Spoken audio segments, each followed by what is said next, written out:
ରାସ୍ତା ଖରାପ ପାଇଁ ଲୋକେ ନାହିଁ ନଥିବା ଅସୁବିଧାରେ ସମ୍ମୁଖୀନ ହେଉଛନ୍ତି ଚାରିଖଣ୍ଡ ଗ୍ରାମବାସୀ। ରାୟଗଡ଼ା ଜିଲ୍ଲା କଲ୍ୟାଣୀସିଂହପୁର ବ୍ଲକ ଶିକରପାଇ ପଞ୍ଚାୟତ ଅନ୍ତର୍ଗତ ପଳଦିଆ ଗ୍ରାମଠାରୁ କଞ୍ଜମ ଯୋଡ଼ି ଯାଏଁ ଏକ ପ୍ରଧାନମନ୍ତ୍ରୀ ଗ୍ରାମ ସଡ଼କ ଯୋଜନାରେ ଥିବା ରାସ୍ତାର ଅବସ୍ଥା ଏତେ ଶୋଚନୀୟ ହୋଇପଡ଼ିଛି ଯେ ଗ୍ରାମବାସୀ ନାନା ଅସୁବିଧାରେ ସମ୍ମୁଖୀନ ହେଉଥିବା ଜଣାଇଛନ୍ତି। ଦୀର୍ଘ ଦିନ ଧରି ଏନେଇ ଲୋକେ ଅଭିଯୋଗ ପରେ ବି କିଛି ସମାଧାନ ନ ହେବାରୁ ଲୋକେ ଅସନ୍ତୋଷ ପ୍ରକଟ କରିଛନ୍ତି। ଏହି ରାସ୍ତା ଦେଇ କେଏସ୍ଆର୍ କମ୍ପାନୀ ଏବଂ ରୟାଲ କମ୍ପାନୀର ଭାରସାନ ଲଗାତାର ଭାବେ ଯିବା ଆସିବା ଫଳରେ ଏହି ରାସ୍ତା ଏଭଳି ହୋଇଯାଇଛି ବୋଲି ଗ୍ରାମବାସୀ କହିଛନ୍ତି। ରାସ୍ତାରୁ ମେଟାଲ ବାହାରି ପଡ଼ିଥିବାରୁ ଏଠାରେ ଖସି ଅନେକ ଗାଡ଼ି ଦୁର୍ଘଟଣା ହୋଇଥିବା ନଜର ଆସିଛି। ଆଖପାଖ ଅଞ୍ଚଳରେ ବାରମ୍ବାର ଦାବି ହେବା ପରେ ରାସ୍ତା ନିର୍ମାଣ ହୋଇଥିଲା, କିନ୍ତୁ ଏହି କମ୍ପାନୀ ଗାଡ଼ି ଓଭରଲୋଡ୍ କରି ମାଲବାହୀ ନେବା ପରେ ଏମିତି ହୋଇଯାଇଥିବା ଗ୍ରାମବାସୀ ନମିତା କୁଲିସିକା, ସୁନିତା କୃଷି, କାକାନେ କୃଷିକା, ମାଣିକା ହୁଇକା, ସାହୁ ସାରକା, ଲାଚି କୃଷିକା, କିରୁ କୃଷିକା, ରାଜେନ୍ଦ୍ର କୃଷିକା, ଲିଙ୍ଗରାଜୁ କୃଷିକା, ବିଷ୍ଣୁ ସାରକା, ସନ୍ଧ୍ୟାର ମିନିଆକା, କମସିର କୃଷିକା, ଟୁଲୁ କୃଷିକା, କାଣିପାଇ ଗ୍ରାମର ବିଶ୍ୱମ୍ବର ଗୋରଡ଼ିଆ, ସୁନୀଲ ଗାଣ୍ଟା, ନିରଞ୍ଜନ ଭିବର, ବିନୋଦ ଛତ୍ରିଆ, ତୁର୍କିନ ଭିବର, ବିଚିନି କାଡ୍ରାକା, ଚଚିରି କାଡ୍ରାକା କହିଛନ୍ତି। ଜରୁରୀ ସମୟରେ ଆମ୍ବୁଲାନ୍ସ ଗାଁକୁ ପହଞ୍ଚିବା କଷ୍ଟସାଧ୍ୟ ହୋଇପଡୁଛି। ତେବେ ଦେଖିବାର ବାକି ରହିଲା କେବେ ଗ୍ରାମବାସୀଙ୍କ ସମାଧାନ ହେବ।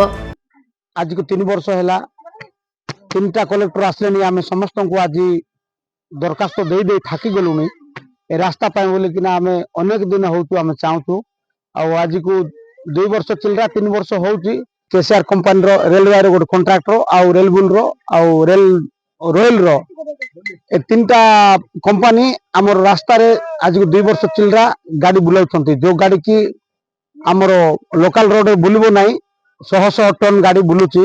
ରାସ୍ତା ଆମର ପ୍ରଧାନମନ୍ତ୍ରୀ ସଡ଼କ ଯୋଜନା ରାସ୍ତା, ଲୋକାଲ ରୋଡ ରାସ୍ତା ସବୁ ଖରାପ ହେଇଗଲା। ଆଜିକୁ 3-4 ଥର ଆମେ କଲେକ୍ଟରକୁ ମଧ୍ୟ ଆମେ ଦରଖାସ୍ତ ଦେଇଅଛୁ। ଆଜିକା ଡେଟ୍ରେ ମଧ୍ୟ ଆଜି କୌଣସି ଲୋକ ସରକାରର ଅଫିସର ମାନେ ଆମେ ସମସ୍ତଙ୍କୁ ଅଭିଯୋଗ କଲୁଣି। ଆଜିକୁ 2 ବର୍ଷ ହେଲା କୌଣସି ଲୋକ ଆମର କଥା ରଖୁନାହାନ୍ତି। ତେଣୁକରି ଏଇ ଆଜିକା ଡେଟ୍ରେ ଆମେ ଭାଇମାନଙ୍କୁ ଡାକିକିନା, ମିଡ଼ିଆ ଭାଇମାନଙ୍କୁ ଡାକିକିନା ଆମେ ଗୋଟେ ବୈଠକ କରି ଆଜି ରାସ୍ତାରେ ଏକତ୍ରିତ ହୋଇ ଆମେ ଭାଇମାନଙ୍କୁ ଆମେ ଏଇ ରାସ୍ତା ଯୋଗୁଁ ଆମେ ସବୁ କିଛି ଜଣାଇବା ପାଇଁ ଦରକାର ପଡୁଛି। ଆଉ ଆମର ବଳଦିଆ ଆରଡି ରୋଡରୁ ସେରିଗୁମା ଆରଡି ରୋଡରୁ ଚକ୍ରକୋଲା ପର୍ଯ୍ୟନ୍ତ ରାସ୍ତା ବହୁତ ଖରାପ ଅଛି। 6-7ଟା ଗାଁର ଲୋକ ଆମେ ବୁଲୁଛୁ। ଫାଷ୍ଟ ହଉଛି ଲେଲିବାଡ଼ି, ଚିଚିମି, କାଣିପାଇ, କଞ୍ଜାମଯୋଡ଼ି, ବେତକଲାଙ୍ଗ ରାସ୍ତା ବହୁତ ଖରାପ ଅଛି। ଆଉ ଆମ୍ବୁଲାନ୍ସ ଗାଡ଼ି ଗଲେ ମଧ୍ୟ ଠିକରେ ଯା ଆସ ହୋଇପାରୁନାହିଁ। ତେଣୁକରି ଆମେ ଅଭିଯୋଗ କରୁଛୁ ଯେ ଆଜି ଏ ରାସ୍ତା ପାଇଁ ବୋଲିକିନା ଗୁରୁତ୍ୱପୂର୍ଣ୍ଣ ଭାବରେ ଆମକୁ ମେଡିକାଲରେ ଯା ଆସ କରିବା ପାଇଁ ପିଲାମାନେ ମଧ୍ୟ ଯିବା ଆସିବା କରୁଛନ୍ତି। ସ୍କୁଲ ପିଲାମାନେ ମଧ୍ୟ ଏଠୁ ସିଂହପୁର ବି ଯାଉଛନ୍ତି, ଆଦର୍ଶ ବିଦ୍ୟାଳୟ ମଧ୍ୟ ଯାଉଛନ୍ତି। ଏ ରାସ୍ତାରେ ଧୂଳି ହେଉଛି, ଧୂଳି ହେଲେ ମଧ୍ୟ କମ୍ପାନୀ ଗାଡ଼ି ଆମକୁ ପାଣି ପକଉ ନାହିଁ। କଥା କହିଲେ ପୁଲିସକୁ ଡକେଇ ଧମକ ଦେଉଛନ୍ତି, ପୁଲିସ ବାଲା ଆମକୁ ଫୋନ କରୁଛନ୍ତି। ତେଣୁକରି ଆମେ ଆଜି ମିଡ଼ିଆ ଭାଇମାନଙ୍କୁ ଆମେ ନିବେଦନ କରୁଅଛୁ, এই রাস্তা কলে আমি উপকৃত হইতান্তু। রাস্তা খরাপ হয়ে যাচ্ছে বলদিয়াটু କଞ୍ଜାମଯୋଡ଼ି ଯାଏଁ। କେତେ ଜଣଙ୍କୁ ଆମେ କହିଛୁ, କଲେକ୍ଟର ଅଫିସର ସମସ୍ତଙ୍କୁ ଲେଖିକି ଦେଇଥିଲ, ତାଙ୍କେ ସେଟା ବୁଝୁନାହାନ୍ତି କି ଶୁଣୁନାହାନ୍ତି। ଆମେ ରାସ୍ତା ଚାହୁଁଛୁ ମାଗିବା ପାଇଁ। କିଏ ଡେଲିଭରି ମା ହଇରାଣ ହେଉଥିଲେ ବି ଗାଡ଼ି ଆସୁନାହିଁ, କିବା ସେ ଡ୍ରାଇଭର ବି ଆସୁନାହିଁ, କି ଗାଡ଼ି ବି ସେ ସରକାର ପଠଉନାହାନ୍ତି। ହେଲେ ଆମେ ସେ ଡେଲିଭରି ମା ମାନଙ୍କୁ ଆମେ ବୁହିକି ନେବୁ ନା କାଠି କରି ନେବୁ?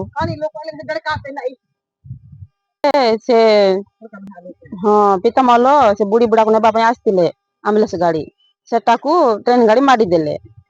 ସେତେବେଳେ ବି କିଏ ଦେଖିଲେ ନାହିଁ।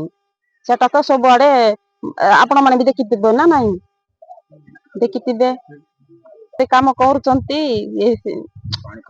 କାମ କରୁଛି ବଳଦିଆଠୁ କଞ୍ଜାମଯୋଡ଼ି ଯାଇ ଗୁଲି ହେଇଯାଉଛି।